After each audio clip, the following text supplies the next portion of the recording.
Good evening, families. If you're just joining us, we'll get started shortly.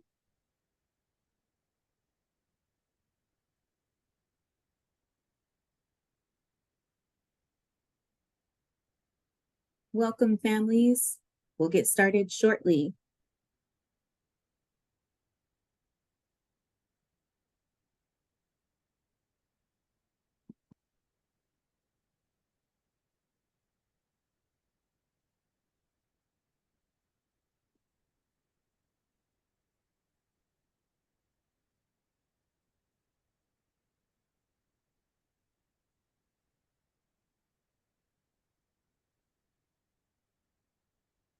Welcome, families. If you're just joining us, we'll get started shortly.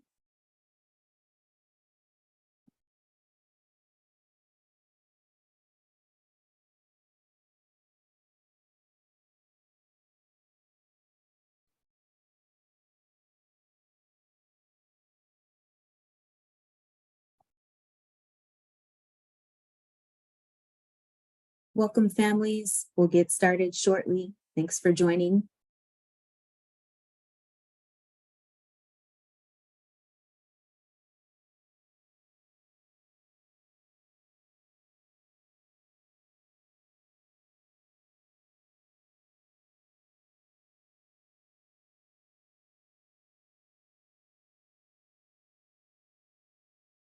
Good evening. If you're just joining us, we'll get started soon.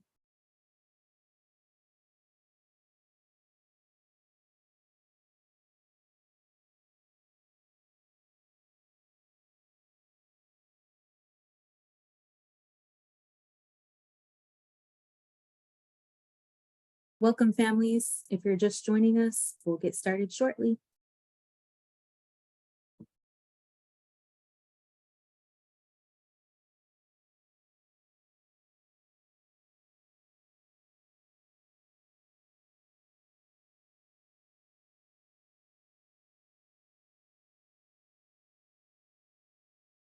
Welcome to the webinar. We'll get started soon.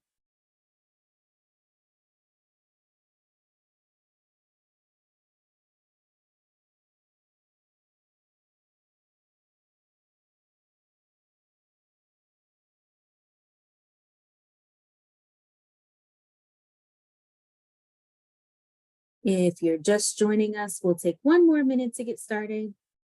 Just want to give everyone a chance to filter in.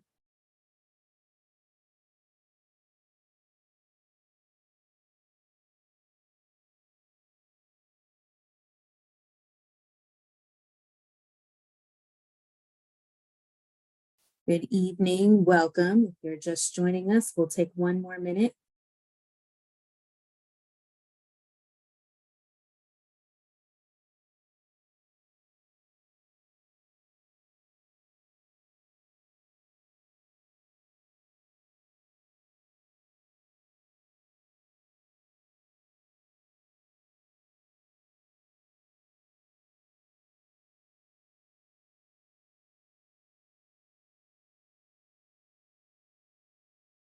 Good evening, welcome.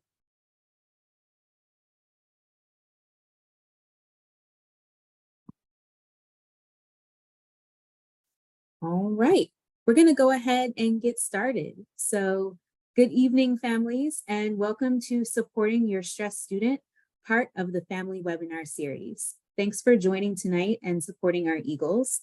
I'm Camille Clark, and I'm the Associate Director for Family Engagement. Joining us on the call tonight is our presenter, Dr. Malini Bazeo, and Julia Gibson, who will help manage our tech support. So I first want to acknowledge the impact of current world events and how extremely stressful those are.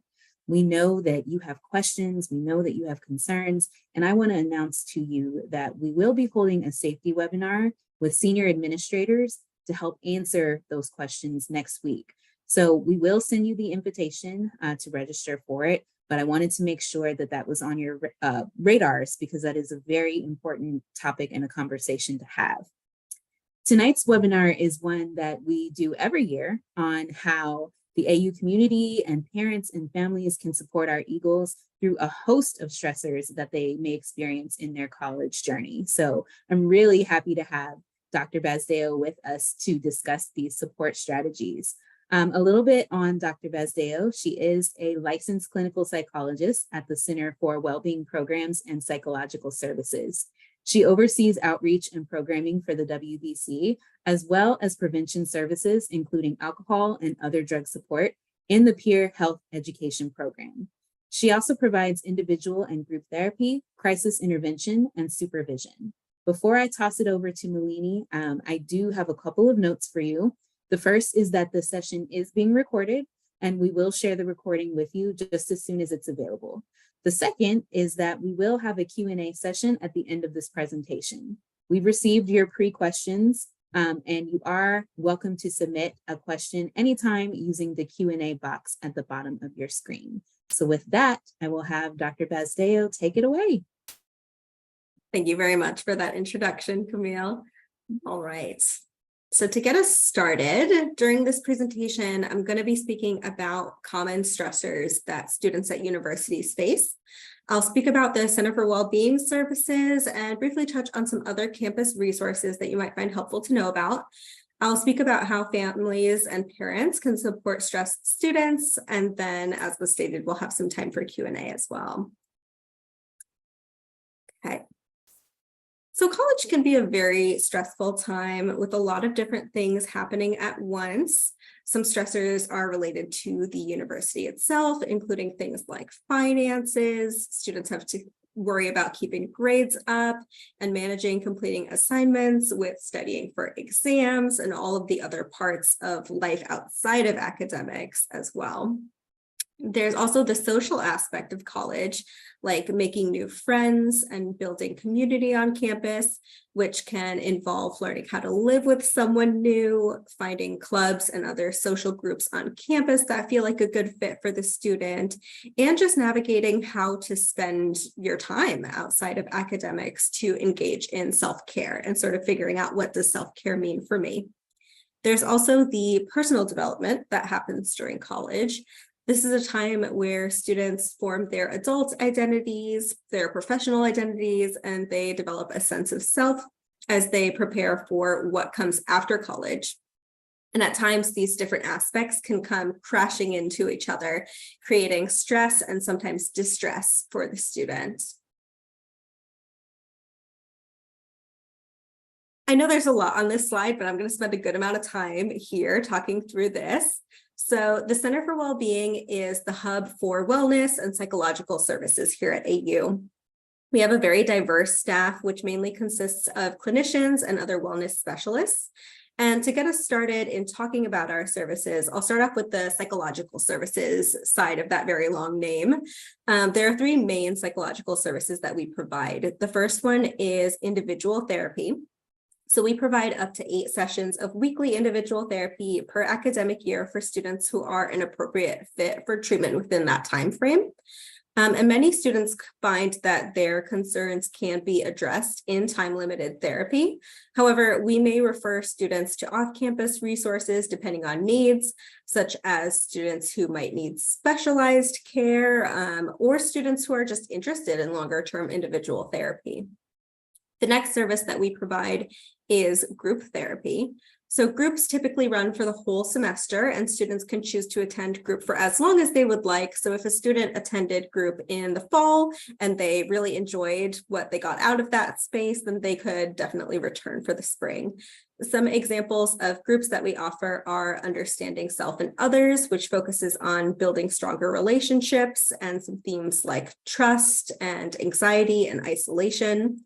We also offer a number of identity-based groups like our LGBTQ+ group and our Black Folks Heal group.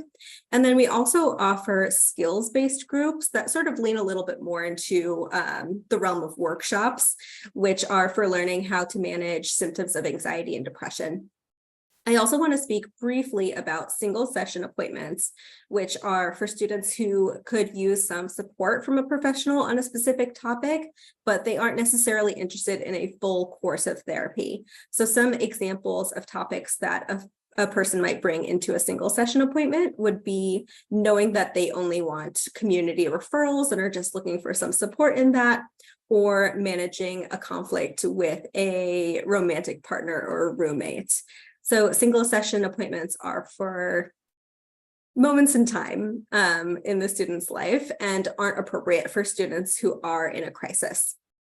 If there is a crisis or an urgent concern, students and parents can always use our crisis support line, AU protocol. That's the number that's listed at the top of the bullet points on this page. The AU protocol line is available 24/7, no matter where you're located in the world. And this or 911 should always be the first step in a crisis. And then the last services that I want to touch on are some of the wellness services. So these include things like survivor advocacy, AOD services, and programming. Our victim services advocate provides services to all students who are affected by things such as sexual violence, interpersonal violence, which includes dating or domestic violence, and stalking. Whether the student is seeking support for themselves or for a friend, they can always talk to our victim services advocate. The support includes emotional and administrative support and referrals and things like other resources and connecting them to resources on and off campus.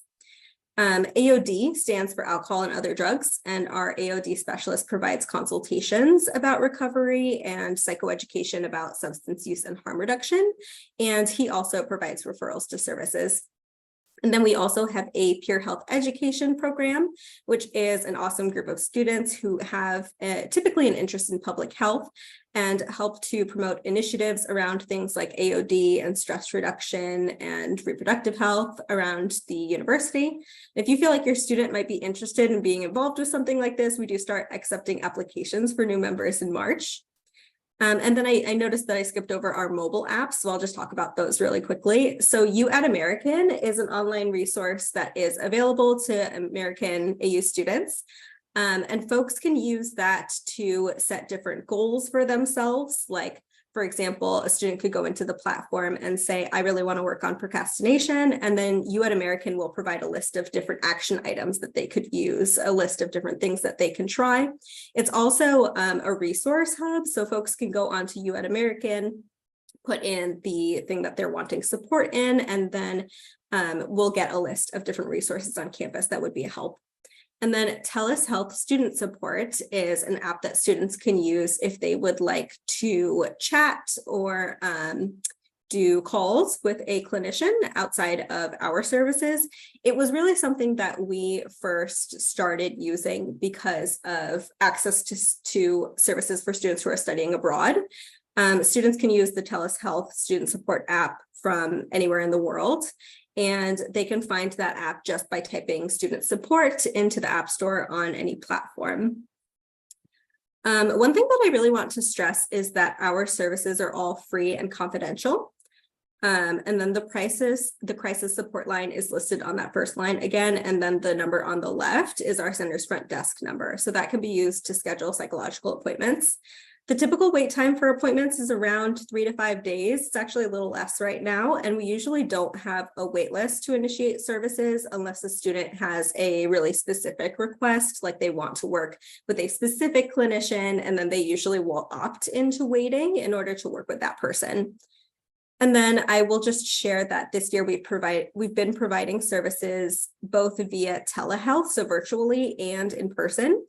And for students who want to do virtual appointments, but don't have a private space to do that, or they can't work it out with their roommate to have a private space, then they can use some private spaces that we offer within the center to attend those appointments.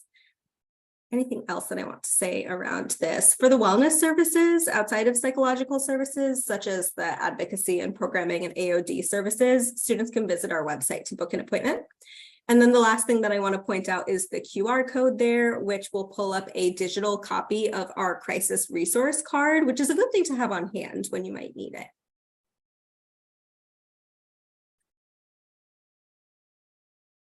So that was the overview of the Center for Wellbeing Services, but here are some of our awesome campus partners who can also provide different kinds of support to students. The first one, movement can be a great stress reliever, and AU RecFit offers fitness classes, group classes, and trainers. We also partner with RecFit sometimes to do things like mindful meditation together. The K Spiritual Life Center provides a great space for students to connect around spirituality, and it's a place where lots of student organizations like AU Catholic, the Orthodox Christian Fellowship, the Hindu Student Association, AU Hillel, the International Buddhist Center, and the Muslim Student Association, and the Interfaith Club all have weekly meetings. There are a lot of meetings that happen every week, and support spaces. So a lot of students find community through the center as well. There are walking trails around our beautiful Arboretum campus. Residence Life RAs and community directors can provide support to students, and there are specific supports available for academic challenges as well. So students can reach out directly to their academic advisors for support, or the Academic Support and Access Center, or ASAC, can provide tutoring and academic coaching. And students that I've worked with in therapy have spoken very, very highly of the academic coaching program, so I would vouch for that. And then lastly, a great way to de-stress is to connect with community, and the Center for Student Involvement is the home to different organizations like student government, the fraternity and sorority life, and all of the student clubs and student media. So students can visit the CSI website and their social media pages to find out different things that are happening on campus and how to find other students who have similar interests to them.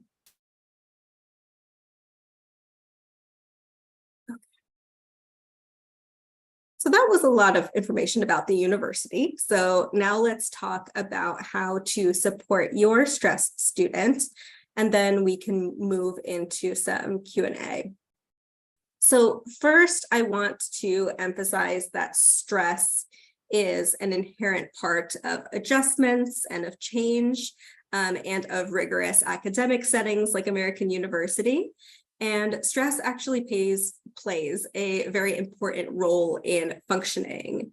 So an optimal amount of stress can actually keep students alert and can lead to higher performance. And stress can even mean that your student really cares about doing a good job and they care about the work that they are doing. However, a lot of students do feel that they're the only people who are experiencing the difficulties that are coming up for them, which can make them unlikely to talk to other students about what's coming up for them. So for you, if you're recognizing the stress that's coming up for them, normalizing that response and reminding them that this will pass can really go a long way. Next, I really appreciate you all being here today, because it's so important for students and families to know the resources and to utilize them as needed. So I give presentations all over campus throughout the year about the services that our center provides, but often there are students who won't really take that step to reach out until it's a trusted family member or a trusted friend who's approaching them with that recommendation. And so I'm sure that that's the case for other resources as well, not just the Center for Wellbeing Services. So knowing what those resources are, just like our therapy services or the crisis line or the app supports, it gives you the ability to readily provide the resource when you notice that it could be helpful to your student. But I want to state that it can be important for the student to feel empowered to then reach out to those resources on their own, and to take ownership over their healing, and to let them learn how to do it themselves if they need that support again in the future. And then last is trusting in your student to get to the other side of this without you needing to really walk them through it. You have instilled resilience in them. And for many students who are new to a university, they might not have had the opportunity yet to show you just how resilient they are and how independently they can operate just yet. And so a lot of times when your student comes to you with stories about issues in class or roommate issues or other common concerns, they might just be looking for someone to listen and someone to vent to, and not necessarily someone to give them all of the answers of what to do next. So it can be helpful to create a space where if they need the more hands-on approach, then they know that they can ask for that from you. But otherwise, support can be just creating room for them to make mistakes and to learn through their experiences. And the last thing I'll say around this is, I mentioned at the beginning, sort of that difference between stress and distress. Stress is sort of that normal response to change and challenges that happen in your life. Stress is a very normal part of life. But if it gets to the level where it is distress, where it's turning into anxiety, or it's getting in the way of your student kind of doing the things that they need to do throughout their day, then that can be an indicator for you that it might be time to provide one of those resources, like have them come and make an appointment with the Center for Wellbeing or other resources on campus.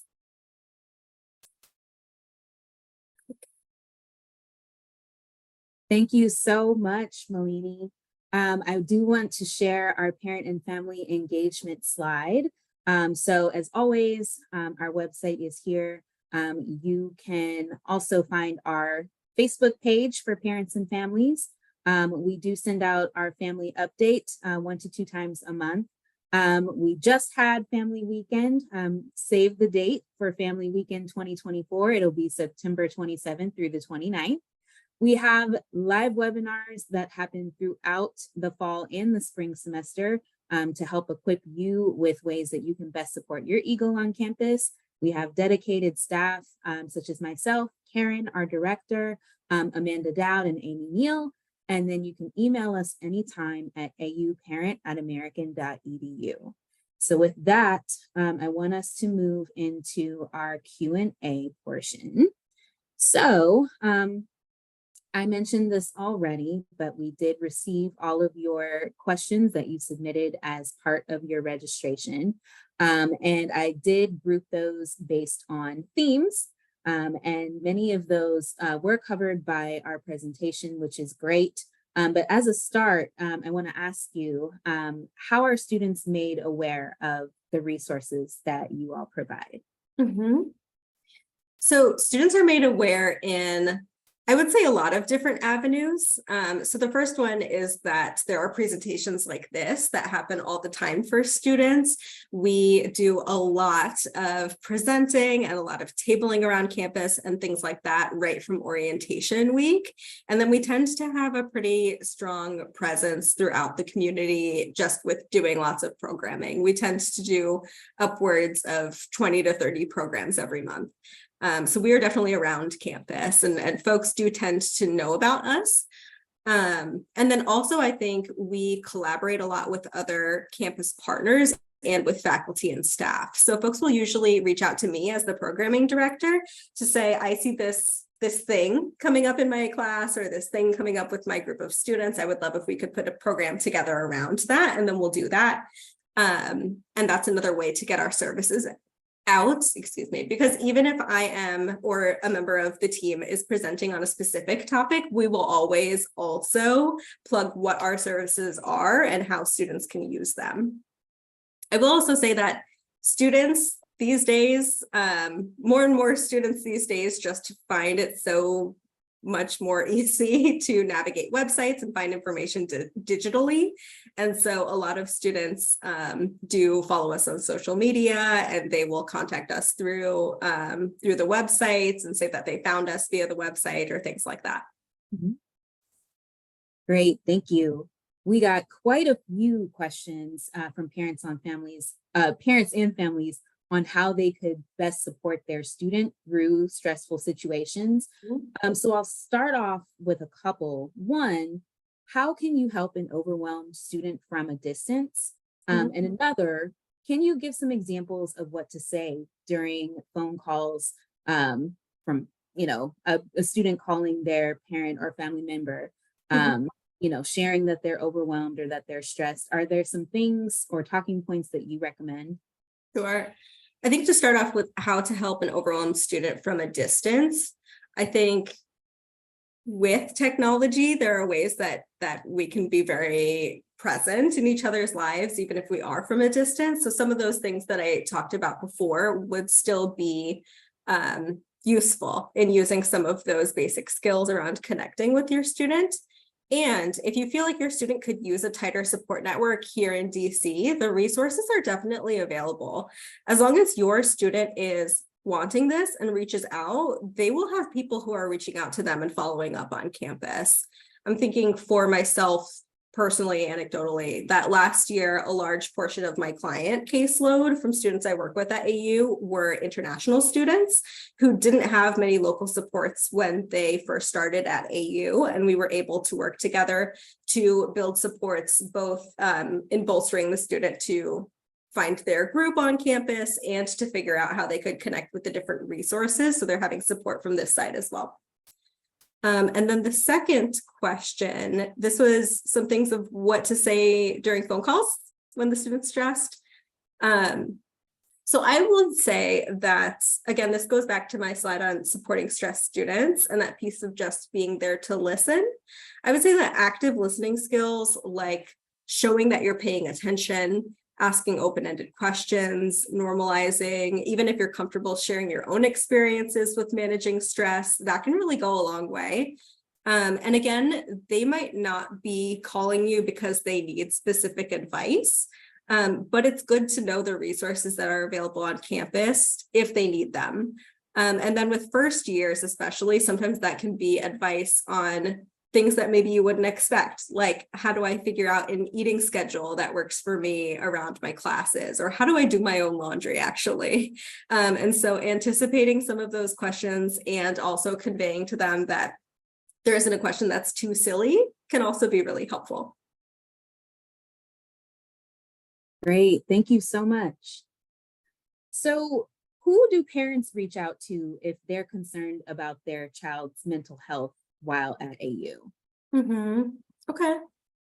Well, I would say it's always important to start off with speaking to the student directly and offering support and resources. But outside of speaking to the student directly, I would say, again, that the protocol line is always available. Folks use protocol, that crisis resource, as a consultation. So people will call to say, this is what I'm seeing with my student. What would you suggest I do next? And protocol is able to sort of walk to the other end of that. So that can be very helpful. And then I would also say reaching out to submit a care report could be something that's helpful. Great. And we did get a question about care reports. We had a parent who asked, how do I initiate a care report? And I'm happy to touch on that. So for context, for those of you who have not heard about a care report before, it is basically like an early intervention and support strategy for our students at AU. And so a care report is something that a member of the AU community can file about a student of concern. So this could be a student in distress. What I will share, I'll drop it in the chat for you in just a moment, is the Care Network website. A student, faculty, or a staff member at AU can submit a care report, but parents and families, if you have concerns about your student, if you want, our office can actually file a care report for your student. Some things that you'll want to think about is what does a student of concern look like? How do you recognize a student in distress? It can be a change in behavior. It could be emotional changes. It could be social changes. It could be academic changes. It is any time that you are kind of noticing a shift or a change. And so I do want to put that in the chat for you. But again, I want to reiterate, our office, New Student and Family Programs, can submit a care report on behalf of your student. And so once that report is submitted, it is routed to the Dean of Students office, and it is assigned to a representative in the Dean of Students office who will actually reach out to your student with resources and with support. And so we're happy to do that. You can email us at auparent@american.edu, and we can definitely get that process started. Let's see. So this is a common question that we get from parents and families. We've got a little bit of a specific one here, but I have heard this before, and it's around how do you provide support for an introvert? And this particular situation, this student is struggling with self-confidence, defining self, and they're worrying about post-college. If you could speak to those, and then just generally, how you provide support, for introverted students at AU. Mhm. Well, as a self-proclaimed introvert, I could see where sometimes that could be a little bit of a challenge. But I will say that even introverts need a level of social connection. That's just a part of being human, is reaching out to other people at times. And so your student may not want to go to parties or to large events. And I think often, especially for new students, where a lot of what they've learned about college might be from popular media or things like that, they might not have considered other ways of finding connection that don't look that way. So, for example, maybe the student could benefit from a student book club or another small group that's related to their interests. I'm also thinking that especially thinking about those themes of self-confidence and worries about post-college, that imposter syndrome is really common for students, especially when thinking about what comes after their time at AU. And when it comes to things like imposter syndrome, connecting with others who might be sharing similar experiences can help to boost confidence and reduce that kind of worry. So I would say really leaning into they are an introvert and they do feel comfort kind of being in their bubble, being alone, and finding those smaller groups that still feel comfortable and can help them to recognize that they're not the only person who's feeling that way. That can really go a long way. Thank you. We have a question around kind of finances and working. So this person has asked, how should we address it if we have a student who insists on working for money, but then complains about exhaustion and falling behind? Mhm. I think my answer to this might differ depending on different factors, like whether the student is struggling financially and is in a position where they truly need to work for money. If they are mostly working in order to have extra spending money and they don't necessarily need to be, then I think just having a discussion around priorities, around what's the most helpful use of their time right now could be fruitful. So do they want to focus on supporting their hobbies or having money to go out to dinner with friends? Or do they want to prioritize things like their sleep and their study time right now? And then if there is a feeling that the student does need to work, then connecting them with different resources on campus, like the AU Pantry or the Care Network, those could be things that could be helpful so that the student has other resources and can find more of that balance. Yeah, a couple of things I'll add is it's totally possible that the student is internalizing the stress of finances. So maybe if this parent or this family member is paying for college, it's possible that they might be stressed about that and feel some sort of need to chip in. So that could also be a conversation that you have with your eagle just around the expectations of that. And if those expectations aren't present, that could be a way to help eliminate some of that stress. I'll also share context. Yeah, definitely what you said, I think is important here. If they are working an off-campus job, they could also consider shifting to on-campus as well. Just given that, on-campus jobs will recognize that these are students and they have academic commitments. So that could be a possibility as well. There are a lot of factors at play with that one. Yeah, so we have some more questions that I'm going to cover here.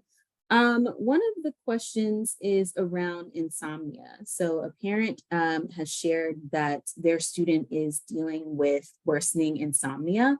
Are there discounts on mindfulness apps through AU or perhaps non-prescription options to help deal with insomnia? This student in particular has anxiety and OCD and is already being managed medically. Mhm. So I would say using both those two apps that I mentioned before, both You at American, which can also be accessed through a browser. It doesn't necessarily have to be used as an app, and the TELUS Health Student Support app can both be helpful for that. And then additionally, through our center, we actually have a partnership with an author where we offer free books, their book on sleep. And then a part of our programming initiatives right now, I know I talked about different programs that we do. We have been doing more around sleep. I know sleep, things like insomnia could be due to a lot of different factors, but getting down to kind of the basics, we've been doing some programming around sleep hygiene, some mindful meditation in collaboration with RecFit around mindfulness for sleep, and different pieces like that. And then also folks do sometimes come in for single session appointments for specific topics like that. So if somebody came in to a single session and said, I just want to get some more tips on how to manage sleep, that's definitely something that would be appropriate. We had a few questions around physical illness and kind of bouncing back from that. So if a student has experienced a significant illness like COVID, within the first few weeks of class, and it sets them back, their energy is pretty low. What allowances do instructors make around those kinds of things? That's kind of a tricky one because it can really depend. I think at AU, typically folks encourage, and when I say folks, I'm talking about like the Dean of Students office and other places like that. Folks will encourage students to try to speak to their professor directly first. So usually there is an encouragement for the student to go and talk to their professor about what's been coming up for them and how that's been impacting their work. But then that leaves a lot of variance in terms of how the professor might respond. Some professors might respond very warmly to that, and some professors might be a little bit more strict with that. If the student is feeling like they have not been able to get their needs met through conversation with the professor directly, then they can speak with the Dean of Students to get some extra support around that. Yeah, I definitely agree with that. I'll also share, if the student's energy is still low, they should definitely have a conversation with the professor about that as well, and just how that could be affecting the way that they show up in the classroom. Great points. Thank you. So let's see. I'm just taking a look through our Q&A. We've got quite a few questions here. One common question that we've gotten, and we've gotten this evening, is just how to support your child as a young adult and not a teenager. And I know you spoke a little bit on, how to support slide, but what are some things that families can do to kind of help that transition? I would say that providing support to an older student can actually look quite the same, or not exactly the same, but quite similar. What they're approaching you with might look a little different because they maybe have gained some skills that help with independent living that our teens haven't. But some of the pieces like stress and social challenges, those identity formation pieces, things like imposter syndrome, those are things that happen for a lot of people at many of the different pivotal moments in their lives. So with things like career changes later in life, those things can pop back up again. And so whether they're an older undergraduate student or a graduate student, I think coming back to those skills like listening and empowering them to make it to the other side of what's coming up for them and offering those resources when it could be useful is going to be very valuable.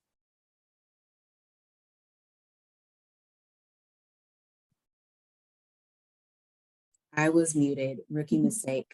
But I was just saying thank you. I really appreciate that. I think one of the things that you can also do is just making sure that your student feels equipped to handle their own mental health care. So I know some of those conversations happen over the summer, but it's never too late if that's a conversation you haven't approached just yet. So that can be a lot of different things, making sure that they feel comfortable handling their own appointments, managing their prescriptions, just feeling like they can be a good advocate of their mental, physical well-being. So those are some good things that you can do as well. Um, I'm wondering if you can talk in general. Do you know of any ways that faculty may be supporting stressed students or other things that the school might be doing? Hmm. I know that this is also just personally in my work. I know that a lot of faculty and staff have been reaching out to me lately for support for themselves and support for them for their students. And when I say support for themselves, it is wanting to feel better equipped to support stressed students. So kind of like with me speaking with you all today, I have had faculty reach out to me and ask for members of the Center for Wellbeing team to join things like faculty and staff meetings and things like that to share some ways that they can offer support and to clarify different questions about the resources and things like that so that they feel better equipped to provide those referrals to students. I will also say that one thing that we provide to the AU community is QPR training. QPR is an acronym that stands for Question, Persuade, and Refer. And it is a suicide prevention training that is for folks who work with students. And so we will provide that to different staff members throughout the year as well, especially as new staff come in. They will usually reach out to me to get trained. And then through that, we provide them the skills to be able to recognize when a student might be leaving stress and moving into that distress place, and some of the questions that they might want to ask them, ways to approach them, and when to get more help. Thank you. We find that roommate conflicts is a really common issue that students experience and can be a really big source of stress. What advice might you offer a student who is experiencing a roommate conflict? Again, I think that it depends because there are normal roommate conflicts and then there are very abnormal ones. So there are roommate conflicts where just being able to communicate well, maybe have a facilitated conversation with an RA, different things like that, setting boundaries, those different pieces could be very useful. And then there are roommate conflicts where somebody's boundaries are really being violated or being crossed, and then you might want to sort of get additional support from like a community director or someone like that. So I guess my advice is a little bit broad because there are so many different things that can happen when you're living with a new person that you don't know. But I think being able to speak with your student about what exactly is going on and then being able to point them to speak to others about it. I think also when you're in a roommate conflict, it can feel like it's just you and the roommate and you don't have other supports and there aren't really other folks that you can lean on besides maybe talking to your friends about it. But the Res Life staff is awesome. The RAs are very committed and the community directors are very committed and want and care and want to work with your student. And so pulling in an outside person, somebody who's neutral, can really be a help in those situations. Thanks. And we did have a question around how RAs support, and that can be definitely one of those ways that they help. I'll also mention that we do offer wellness checks. So if you do have a concern about your student in the halls, you can actually contact us, auparent@american.edu. We can reach out to our colleagues in housing to have them perform a wellness check. So I'm just looking through additional questions here, making sure that we have gotten to what we can.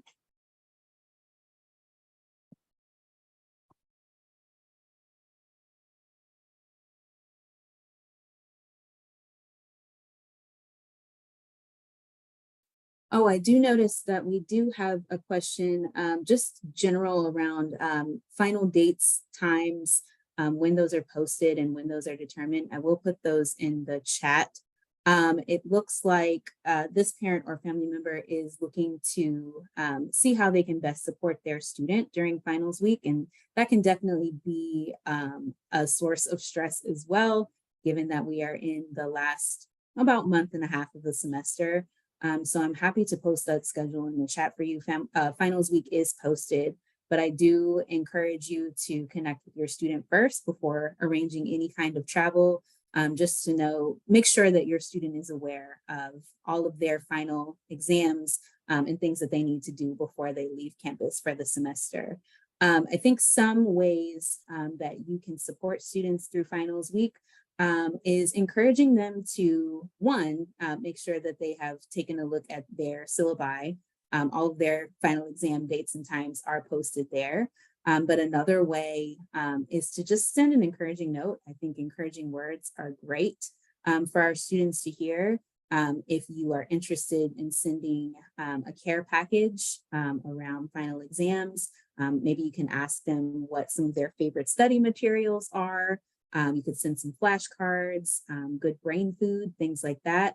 You could also encourage your student to reach out to their TA or their instructor to see what study sessions might be happening in advance of finals.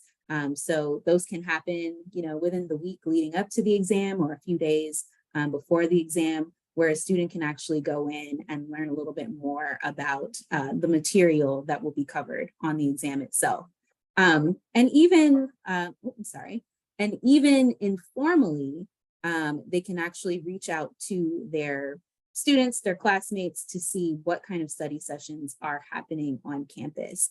So those are great ways that you can support your students through finals week. All right.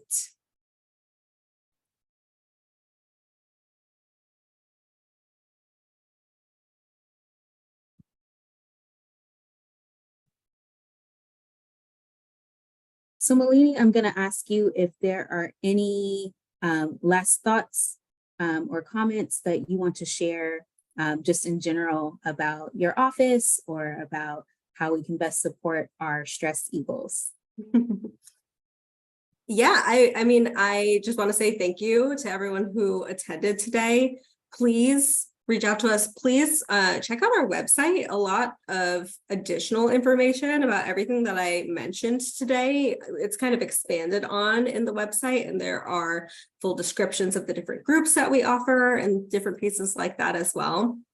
And then I'll just say generally, in thinking about student stress, especially student stress during really challenging world events, during times that, like right now, that stress and anger and sadness and frustration are normal. Those reactions match the situation right now. And so having compassion and noting that it's okay to engage as well as disengage, and that caring for yourself doesn't mean that you care less about what's happening, and that it's a moment to sort of stretch and rest before continuing to do the work that's so important to you, that can be really important. And so I just wanted to make sure to mention that, as I know that we didn't really get a chance to go into that today. Yeah, and I do want to highlight for folks who may have come in after I made the announcement that there will be a webinar happening next week. Again, we know that these current world events are a huge source of stress, and we know that that can really be an impact. And so we will be having senior administrators on hand to help talk through these points, answer any questions that you have about it, any events that are happening regarding addressing these issues. All of that will be answered in our webinar next week. So again, we know that this is a really important topic, which is why we want to dedicate time specifically to it next week. And we will send you the invitation to that webinar. So please keep an eye out on your emails. And if you have any questions for us, please email us at any time, auparent@american.edu. Thank you again, families, for supporting our Eagles, for coming out and joining us tonight. Thank you, Dr. Bezdeo, for all of the insights and wisdom you provided. And we hope to see you again at a future webinar. Thank you, everyone. Good night.